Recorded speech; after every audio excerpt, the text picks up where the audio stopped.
move on now to. We're gonna go back to Chelsea. The crest on your shirt, Charlie. Obviously, I'm gonna list off so far, and the summer's not even close to over. We haven't even hit July yet. They have so far sold Edouard Mendy, Mason Mount, Mateo Kovacic, Hakim Ziyech, Havertz, Koulibaly, and Ruben Loftus-Cheek. Conte, obviously, I forgot as well. Oh my God, Conte. So that's what I think they made a net, not net, 200 over 200. over 200. I think close. I think over 300 million. You look at Mount and Havertz together are over 100. Koulibaly was 25. Ziyech was 20, 30 million. Mendy was over 20. Kovacic was 25. Loftus-Cheek, I think, was 18, around there, maybe more. Like, they've made a lot of money. Obviously, they need to balance the books because you looked at, obviously in the winter. I mean, the winter this year for them was absurd, the amount of players they've signed. But obviously, they let go of a lot of players. And again, I think when you look at that list, there are about, maybe besides Mount and Kovacic, I think are the only guys where I think I'm like, those are signings you may have wanted to hold on to. And even Kovacic for me is fringe. I think those are all players that I think are good moves, but they're shedding a lot of players. And obviously, no matter how they play in Chelsea, those are all very talented players who are in no way, old. Like, they're still players that are in their prime, getting into their prime. When will we – obviously, we know Caicedo is a – if I were to bet, I think he will end up landing at Chelsea. But it's a team that's shedding a lot of talent, and I haven't heard a lot besides Caicedo. Obviously, they signed Nicholas Jackson from Villarreal, but to me, that seems like another Chelsea signing that won't work out because I've never heard of him. But again, I could be wrong. You're obviously the expert here. But what do you think? Obviously, I don't really know what I'm asking here, but you're looking at a team that's letting go of a lot of players. And obviously, you guys were not very good this year. None of these players were especially stand out. But it is a big deal no matter what happens when you let go of this amount of players this quickly. No, I mean, we had, let's not understate it, but we had a bad season this year. It wasn't good in any way, shape, or form. There were no good players. There was no good team. It was horrible. There were no good players. I think that's there were a couple players who like all right, but looked good. I think Enzo Fernandez was great, phenomenal in the midfield, but he only played for half a season. He wasn't that good. We're shedding all this talent, yes, but I don't think there needs to be a reaction in terms of signing players because we've already done that part. You can build an 11 right now for Chelsea that looks on paper like they could compete for the title. Yeah. They won't. I'm not saying Chelsea's going to compete for the title here. I know I'm a biased Chelsea fan, but I think genuinely this is potentially my hot take of the year. I think Chelsea could finish 12th again this year. Wow. I think things will get worse before they get better. Yeah, I think this team was horrible this year. This is the worst we've ever seen a top 6 team do in at least 20 years. It's like what would happen to Liverpool if they had never turned back on form. Like that couple years ago, and they were like, you guys would never let me get the end of it, and then they finished ahead of both of your teams. This is a very... I don't think that I think they're letting these players go because there's too much squad right now. They're not at a good number right now where they let players go and then they need to sign more players. They're at a number right now. They're trying to meet way too many demands. And letting go of players is actually helping this team. Yeah. I think letting go of Conte is just... It's heartbreaking. It's heartbreaking, and Conte, when he plays, still looks like the best player on the field. It's ridiculous how he does it. I don't understand. But he's injured too much. Kovacic also looks really good when he plays, but doesn't play that much. Mason Mount is a heartbreak, but we've already talked about Mason Mount. We've already talked about Kai Havertz. Letting go of Koulibaly. Koulibaly looked dreadful this season. Yeah, everyone was saying Koulibaly will be better than Rudiger was. Koulibaly will be better than Rudiger. I didn't believe it for a second. I was right. Rudiger hasn't looked great this year either, but I think at Chelsea he would have looked better than Koulibaly. Yeah. I don't think we've let go of a single name that is truly going to impact this team in the way that we think. Yeah. I think Kovacic is probably the biggest player we've let go.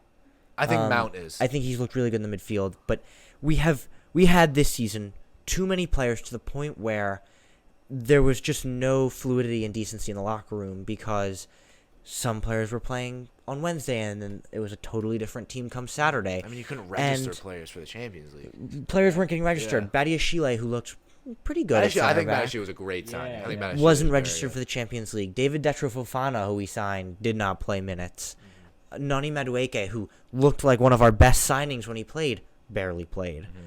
I think even Mudryk, who was registered at this super high fee, didn't play. Yeah. And I think getting rid of players was what we had to do. Yeah. We're getting rid of for the most part, the right players. I think we should see some more players go out the door this summer as well. Guys like Mark Cucurella, who looked awful this season. Who do you think Chelsea will let go of on top of the players they already have? I think Christian Pulisic will leave, which breaks my heart as an American, but I think it also saves me because I want him to succeed wherever he goes. I think AC Milan looks likely. I think Lukaku will be offloaded this summer. It's another player coming back from loan. I think Cucurella should leave because he's terrible.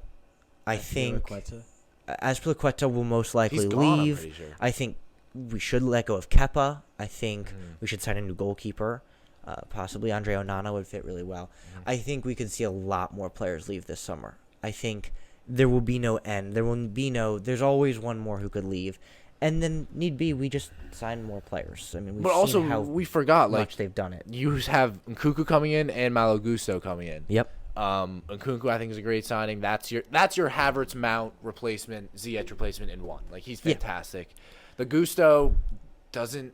You have Reece James. I don't see how Gusto. Reece James has been hurt for half the seasons in the last couple of years. When Reece James is healthy, Gusto is not playing over him. No. Again, maybe he can play as a left back, but you never want a left but back. Even then, we've got Ben Chilwell. So yeah, exactly, who is very good. But I could build you a Chelsea squad, even with the departures, where it's a solid 11 that, on paper, looks like a top 4, potentially title contender. On paper. Especially if you add. So, okay, you know what? Let's see. Build an 11 right now. Keep with any rumored signings. Build an 11 right now that you think will start. I'll go with no signings that haven't happened. Okay. All right. So we're gonna put Kepa in goal. I'm not gonna speak on Kepa because be the keeper this year. I don't dislike Kepa as much as people, as much as a lot of people do. I think. Well, let's just go. Just name them off. Just. Our right back's gonna be Reece James. He's gonna be on that right side. 3 center backs. Fofana has looked outstanding when he's played for us. Great signing. One of the few very, very good signings we've made. Thiago Silva is still going to be in the middle because, Thiago Silva. Badia Chile will probably be our left-sided center back, although I would love to see Levi Colwill there. Yeah. He was great at Brighton this year. Ben Chilwell will play on the left. Also love Lewis Hall as a potential replacement if Chilwell decides to leave. Enzo in the midfield is a given. Next to him is the only spot right now where that's where Caicedo will play, should we sign him, which I think is likely. If not, the other midfielder right now is potentially Lewis Hall. Yeah. Is potentially playing in the midfield. I wouldn't put Reece James in the midfield. I wouldn't put him in the midfield just because I would rather put him at right back. But I'll just say Lewis Hall for now, but that will probably be Caicedo in a few days. And then you've got a front 3 where that's where all the options are. I'd probably say I'm going with Nkunku, Sterling, and potentially Nicholas Jackson as the 9. Okay. Yeah. I think you've also got other options in guys like Mykhailo Mudryk and Noni Madueke and David Datro Fofana and Armando Broja. The options are endless, but I think this team on paper is a top 4 contender. Yeah. The problem will be that fluidity. These players have never played together. This summer is going to be a big deal. I think with a new manager, new faces at the club, offloading all these players is not going to be a big deal. In the grand scheme of things, I think this is the right thing for the club. Definitely. Yeah, I agree. What has to happen. I think I agree with you. I think on paper, this is a team that should possibly contend for a title if Caicedo is signed, which I think he would. Like I said, again, they need to get that one done. That defense, on paper, should be one of the best defenses in the league. That midfield on paper should be one of the best midfields in the league. You've got Reece James at wing back as well. You've got the strikers, and Nkunku led the Bundesliga in scoring.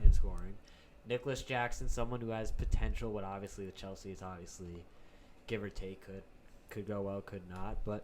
It's overall, it looks like a really good team. And again, like you said, it all comes down to fluidity. And that's what we see teams like City have, like Arsenal. Even United now, we're seeing a lot more cohesion with the team. And Chelsea really need to develop that. And I agree with you that you could see things really still be, I don't know if 12th bad, but I think it could still be like a really disappointing season, and then maybe next year we could see them take off. I think no matter I know I named a starting 11, but I think no matter what the starting 11 is, there are options at each position. I can see Lewis Hall playing at left back instead of Chilwell. I can see Mudryk or Madueke in the front three. I could see Chalobah or Levi Colwill at center back. Another possible departure. But I think no matter where we go, no matter what 11 we choose, it should contend for top 4 at the very least. And whatever they do, it has to be a consistent 11. That's what we saw Arsenal do so well this season. Yeah, and then exactly. they fell apart when that was disrupted. It needs to be a consistent 11. That's a good point. I think, and what I was going to say, I think one of the keys to Chelsea's failure last year was Enzo Fernandez being restricted to a 6 role. Yeah. I think Caicedo needs to be a deal that you get across soon. Yes. I mean, I guess not soon, just as soon as you can, because having Caicedo be able to sit behind Enzo Fernandez, Enzo Fernandez, Chelsea signed him because he had that fluidity and that freedom in Argentina's 11 in the World Cup, and we saw how instrumental of a player he was. This guy has potential to be the best midfielder in the world. He is fantastic, technically gifted, really, really good passer of the ball, can defend when he needs to be, work rate's there. Obviously, we saw Benfica at time to time, he can put the ball in the back of the net. I think this dude is someone who needs to be supported, and obviously Conte was super injured, so you had to kind of put, and again, he has the versatility, so you had to put him back at that 6. But I think getting the Caicedo deal across is a must for Chelsea just because of unlocking what Enzo Fernandez can do. So I think that's huge for Chelsea.